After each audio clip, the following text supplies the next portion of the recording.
পবিত্র মাহে রমজানের অনেক অনেক শুভেচ্ছা আমার চ্যানেলের সকল দর্শকদের। কি করলে এই মিষ্টি কুমড়াগুলা টিকবো, পোকার হাত থেকে বাঁচবো।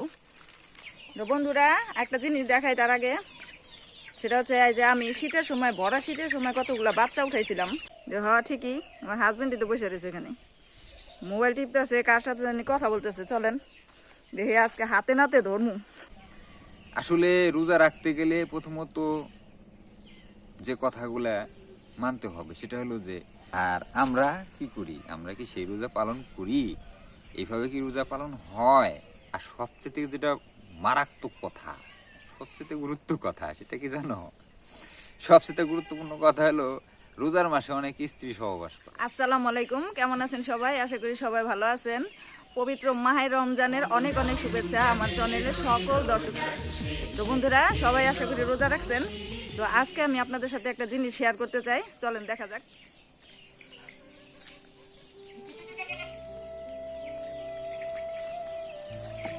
রে ছাগল গুলার দিয়ে ঘাস শেষ হয়ে গেছে রে, ঘাস নাই এজন্য ব্যবহৃত। হ্যাঁ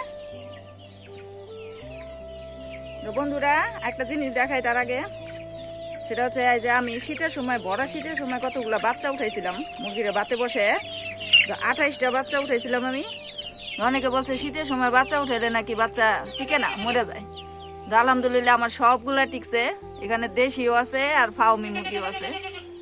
তো অনেকটাই বড় হয়ে গেছে দেখেন। সবাই বলছিল যে শীতের সময় বাচ্চা উঠাইছ না, বাচ্চা টিকবো না, থাকবো না।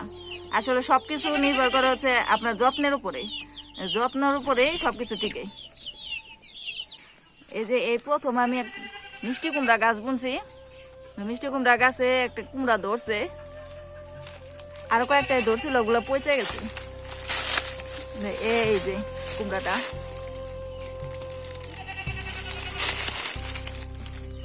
এই কুমড়ার গায়ে যে জায়গায় জায়গায় পোকা ছিদ্র করতেছে। মিষ্টি কুমড়াটা টিকবো কিনা জানি না। আর এটার কিভাবে কি করা যায়, আপনাদের কোনো থাকলে আমার একটু জানাবেন কমেন্টে, যে কি করলে এই মিষ্টি কুমড়াগুলা টিকবো, পোকার হাত থেকে বাঁচবো। সবাই আমাকে একটু কমেন্ট করে জানাবেন। কি রে, ওই জায়গায় কি দেখা যায়? হ্যাঁ, বাগানে আমার হাজবেন্ড বসে রয়েছে, মোবাইল টিপতেছে মনে হয়। কি করে ওইখানে বসে বসে? ওইখান থেকে দেখছিলাম যে হ্যাঁ ঠিকই, আমার হাজবেন্ডই তো বসে রয়েছে এখানে, মোবাইল টিপতেছে, কার সাথে জানি কথা বলতেছে। চলেন দেখি আজকে হাতে নাতে ধরমু। হ্যাঁ, ওই বাগানে বসে বসে মোবাইলে কথা কয়, লুকায় লুকায়, কারণটা কি?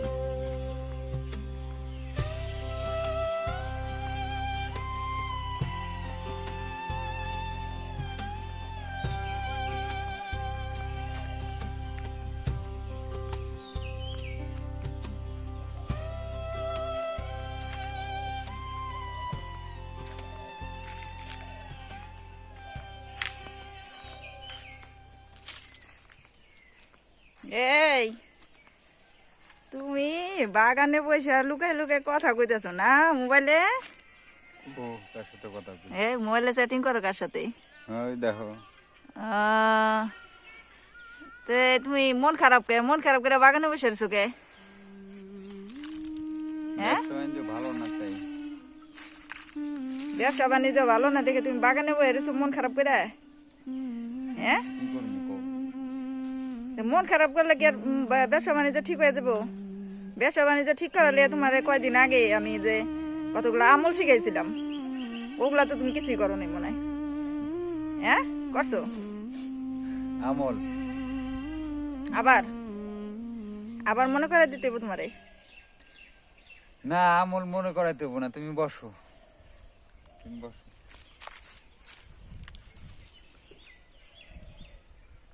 বলো কি? তোমারে তো আমি ব্যবসা বাণিজ্য ভালো রাখা ট্রিটমেন্ট বা সলিউশন তো আমি দিছি। এখন তুমি ওগুলা রেগুলার করলেই তো হয়, তুমিও করবা আমিও করবো। আস্তে আস্তে মানে সব ঠিক হয়ে যাবো। ধৈর্যের সাথে তো সবকিছু করা লাগে। আমল করলে ব্যবসা বাড়ে, আমল করলে চেহারার উজ্জ্বলতা বাড়ে, আমল করলে শত্রু দূর হয়, অনেক ধরনের আমল আছে। অনেক ধরনের আমলের কথা তুমি আমার বলো, কিন্তু এমন কোন আমল কি আছে যেটা করলে সরাসরি আল্লাহ কি পাওয়া যায়? আছে তোমার আছে জানা? তো। কি আছে তোমার মানে জানা? আমরা যেটা জানি, যেটা স্বাভাবিক ভাবে আমরা সবাই জানি যে 5 ওয়াক্ত নামাজ বা তাহাজ্জুদের নামাজ পড়ে আল্লাহরে এক মনে ডাকলে, একবার মন থেকে ডাকলে, ডাকার মতো ডাকলে আল্লাহরে পাওয়া যায়, তাই। এটুকুই তো জানি। কয়জন পাইছে? কয়জন পাইছে? আসলে এভাবে হয় না। শোনো, আল্লাহ তাআলা কোরআনে বলছে যে আমি তোমার শাহরগের নিকটে আছি, হুম। মানে একেবারে কাছাকাছি। তা শাহরগের নিকটে যদি থাকি, এত কাছাকাছি থাকে, এই যে রোজার মাস শুরু হলো, এই যে 30 দিন রোজা রাখবে মানুষ, 30টা দিন নামাজ পড়বে, যারা নামাজ পড়েও না তারাও নামাজ পড়বে, নামাজ পড়ে আল্লাহর দরবারে হাত তুলে অনেক কান্নাকাটি করবে, কিন্তু আমার মনে হয় না কেউ বলতে পারবে যে তার ডাকে সাড়া দিয়ে একবারের জন্য বলছে, যখন আল্লাহর যখন ডাকে, আল্লাহ তুমি আমার এটা করো, আল্লাহ তুমি আমার এটা কবুল করো, আল্লাহ বলে না যে হ্যাঁ বান্দা, এই যে আমি তোর এটা কবুল করলাম, তুই চিন্তা করিস না। এরকম কেউ শুনে না, বুঝছো? কেন শুনে না? কেন? আচ্ছা, তুমি তো এটা জানো যে কোনো গাড়ি চলতে গেলে গাড়ির ভিতরে ড্রাইভার ওঠার দরকার আছে। হ্যাঁ। ড্রাইভার ছাড়া কিন্তু গাড়ি চলে না। তো তুমি গাড়ির মধ্যে বসবা, গাড়ির মধ্যে ড্রাইভার বসবো, তারপর গাড়ি স্টার্ট দিব, তারপর চলবো। তার মানে এই যে যে দেহটা, এই দেহটা কিন্তু জুয়েল না, এই দেহটা কিন্তু জুয়েল না, ভিতরে যেটা আছে সেটা জুয়েল। আমি যখন মরে যাব তখন বলবে যে ওই দেখ, ওই যে হলো জুয়েলের লাশ, তার মানে এটা হলো লাশ, এটা খাঁচার লাশ। তাহলে মানে জুয়েল কোথায়?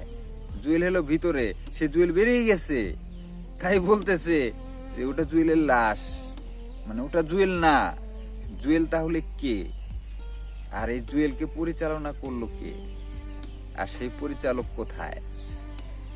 সেটা কেউ খুঁজে না, সেটার আমল আসলে কেউ করে না। সেটার আমল করতে গেলে এই সাধারণত ধরো এই যে রোজার মাসটাই, এই রোজার মাসে রোজা রাখতেছে, না খাইতেছে, মনে করো খাইতেছে না, দিনের বেলা খাইতেছে না, রাত্রি বেলা মনে করো যে দিনের বেলা যা খায় নাই সেটা হ্যাঁ। পূরণ করার জন্য হ্যাঁ। সন্ধ্যার পরে মনে করো এক বিশাল ডিশ নিয়ে বসে, এইটা খাবো, ভালো মন্দ খাবো, এইটা খাবো, ওটা খাবো। ভাই তুই সারাদিন খাস নাই, সেই জন্য এত খাওয়া খাইলি, মানে সারা রাত ভরেই খাইলি, মানে যা যেটুক, মানে না খেয়ে নফসটাকে কষ্ট দিয়ে, না খেয়ে নিজের নফসটাকে কষ্ট দিলে নফসটা দমন হয়, নফসটা দমন হলে সৃষ্টিকর্তার দিকে একটু ধাপিত হয়। ইমন খাওয়া খায়, ঠিক আছে, সারাদিন খায় নাই, সেই খাওয়া রাত ভরেই খায় পারলে। কিন্তু এইভাবে তো নবীজি খায় নাই।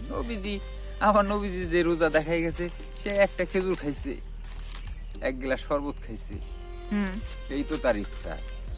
আর আমরা কি করি? আমরা কি সেই রোজা পালন করি? এইভাবে কি রোজা পালন হয়? হ্যাঁ। আর আমরা তো সবাই নামাজ পড়ি, সালাত কায়েম করি না, তাহলে কিছুই হলো না তো। এটা তো নামাজ পড়ে আর সালাত এলো কায়েম করে, দুটোর মধ্যে পার্থক্য আছে, তাই না? আসলে রোজা রাখতে গেলে প্রথমত যে কথাগুলা মানতে হবে সেটা হলো যে আপনি একটা মাস রোজা রাখবেন, এটা কিন্তু একটা মাস দিয়ে বোঝানো হয়েছে মূলত পক্ষে আপনি সারা বছর যতদিন বাঁচবেন ততদিনই আপনাকে কিছু কিছু জিনিস করে যেতে হবে, এটা উদাহরণস্বরূপ বোঝানো হয়েছে। রোজা রাখতে হবে মুখের, এই মুখ দিয়ে কোনো একটা খারাপ কথা বলতে পারবেন না, কাউকে গালি দিতে পারবেন না, এই মুখের ভাষা দিয়ে কাউকে আঘাত করতে পারবেন না, এই কান দিয়ে কোনো বাজে কথা শুনতে পারবেন না, এই পা দিয়ে আপনি কোনো খারাপ জায়গায় যাইতে পারবেন না, এই হাত দিয়ে কাউকে আঘাত করতে পারবেন না, এই হাত দিয়ে চুরি করা যাবে না, এই হাত দিয়ে অসৎ টাকা কামানো যাবে না, অসৎ টাকা গোনা যাবে না, তাহলে সে না আপনার পুরা শরীরে রোজা হবে। আর সবচেয়ে যেটা মারাত্মক কথা, সবচেয়ে গুরুত্ব কথা, সেটা কি জানো? সবচেয়ে গুরুত্বপূর্ণ কথা হলো রোজার মাসে অনেক স্ত্রী সহবাস করে ভাই। তাহলে তো আমার এই যে একটা কথা হয়েছে যে 40 মণ দুধের ভিতরে 1 ফোঁটা চুনা। ঠিক আছে, আপনার রোজা কিছুই হবে না ভাই। ওই যে অনেকে হ্যাঁ। ফতোয়া দেয় যে আপনি রাত্রেবেলা স্ত্রীর সাথে থাকবেন, গোসল করবেন, আবার তারপরে রোজা থাকবেন। ভাই এগুলি এসব নিয়ম কারণ অনেক হুজুররা দিতে পারে, কিন্তু মারিফতে নাই, শরীয়তে অনেক অনেক রকম অনেক ব্যাখ্যাই হয়, কিন্তু ভাই আপনার রোজা কিছুই হবে না। আপনি বিশ্বাস করেন, আপনার নফস তো সেই নফসের যে কাজ সেইটাই যদি আপনি স্ত্রীর সাথে করেন, কে রে ভাই 1 মাস না থাকলে হয় না। এই জন্য রোজা হয় না। এই যে অনেক হুজুররা ব্যাখ্যা দেয়, নানা ধরনের ব্যাখ্যা দেয়। ঠিক আছে ভাই, সব কিছু দিয়ে ব্যাখ্যা দিয়ে আপনি সবকিছু আপনি পূর্ণ করতে পারবেন না। ব্যাখ্যায় আল্লাহ চলে না রে ভাই, আল্লাহ কোনো ব্যাখ্যায় চলে না। আল্লাহ আল্লাহর নিয়মে চলে। হ্যাঁ, আর এই যে যে আর একটা কথা বলছিলাম, যে এত কাছাকাছি আল্লাহ তাআলা থাকে, তবু ডাকলে কেন উত্তর নেয় না? আরে ভাই, ওই যে ভিতরে যে কিছুক্ষণ আগে বললাম যে ভিতরে যে জুয়েলটা আছে, আমার নাম যে জুয়েল, আমি এইটা আমি না, ভিতরে আমি। এই ভিতরে যে জুয়েল আছে, সেই জুয়েলকে তো দেখা যায় না। সেই জুয়েলকে এই চোখ দিয়ে আমি নিজেও দেখতে পারবো না। আমার ভিতরে আর একটা চোখ আছে, আমার অন্তর্চক্ষু। সেই অন্তর্চক্ষু খুলতে হবে। আল্লাহকে আমি মুখে ডাকবো, আল্লাহ তাআলা অন্তরের কান দিয়ে সে উত্তর নেবে। সেই কানটাকে আপনার আগে জাগৃত করতে হবে, সেই কানটাকে আপনি পরিষ্কার করতে হবে। সেটা জাম হয়ে গেছে, জাম হয়ে গেছে দেখে সে উত্তর নেয়, ঠিকই আছে। সে যে বলছে, আল্লাহ বলছে, হে বান্দা তুমি আমাকে 1 বার ডাকো, আমি 10 বার উত্তর নেব। সে ঠিকই উত্তর নেয়, কিন্তু আপনি যে শুনবেন যে কান, সে কানের ভিতরে ময়লা ঢুকে গেছে, জাম হয়ে গেছে, কাদা ঢুকে গেছে, শুনতে পান না আপনি। এটা আপনার ব্যর্থতা। এটা আল্লাহ তাআলা মিথ্যা বলে নাই। সে যে কোরআনে বলছে যেটা, সেটা ঠিকই বলছে, বাট আপনি শুনতে পারেন না। এটা আপনার ব্যর্থতা। আপনি কানের ভিতরে ময়লা ঢুকায় রাখছেন, আজে বাজে জিনিস শুই না, খারাপ কথা শুই না, আপনার কানটাকে নষ্ট করে দিয়েছেন, যেটা আপনার অন্তরের কান। তবে হ্যাঁ, অবশেষে তোমার দর্শকদের উদ্দেশ্যে যেহেতু ভিডিও করতেছো, একটা কথা বলি, আল্লাহকে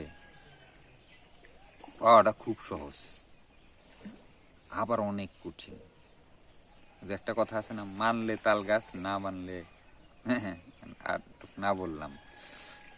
মানে হলো আপনার কিছু নিয়ম কারণ আপনি মাইনে চলবেন, আপনি ডাকলে আল্লাহ তাআলা আপনার কথা শুনবে।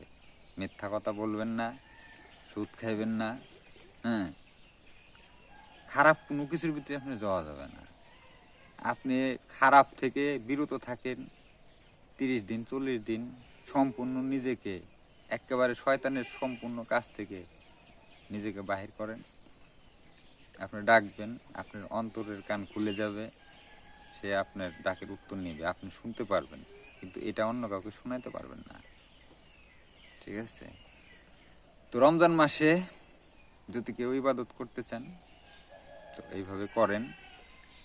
হ্যাঁ, তাহলে এই 30টা দিন রোজা থাকলেন, যদি বিনিময়ে কিছু নাই পেলেন, আল্লাহ তাআলা বলছে যে রোজাদারের পুরস্কার আমি নিজ হাতে দেব। আরে ভাই, সেটা তো বাকিতে, নগদে যে আপনি যে পাবেন, তার একটা সিম্পটম তো লাগবে যে আপনি পাবেন।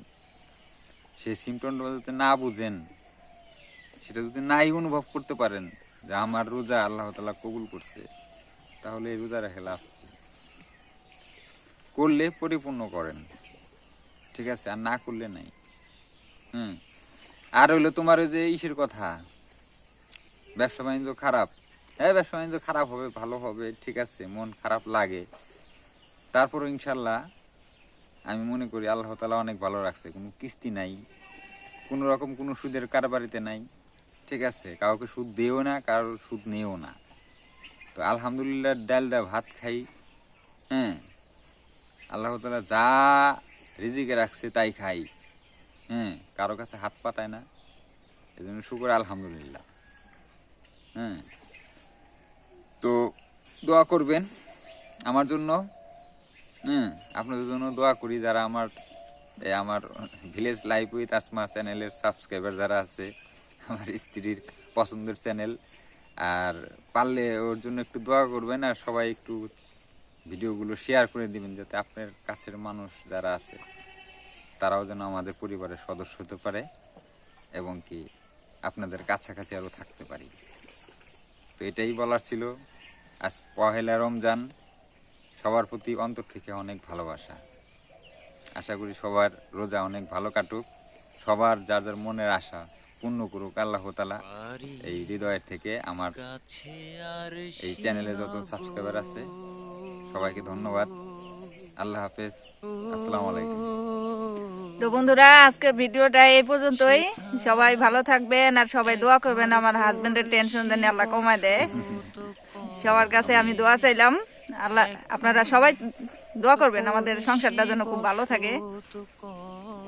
আপনাদের দোয়াই আমাদের অনেক দূর আগে নিয়ে যাবে। তো আজকের মতো এই পর্যন্তই, সবাই ভালো থাকবেন।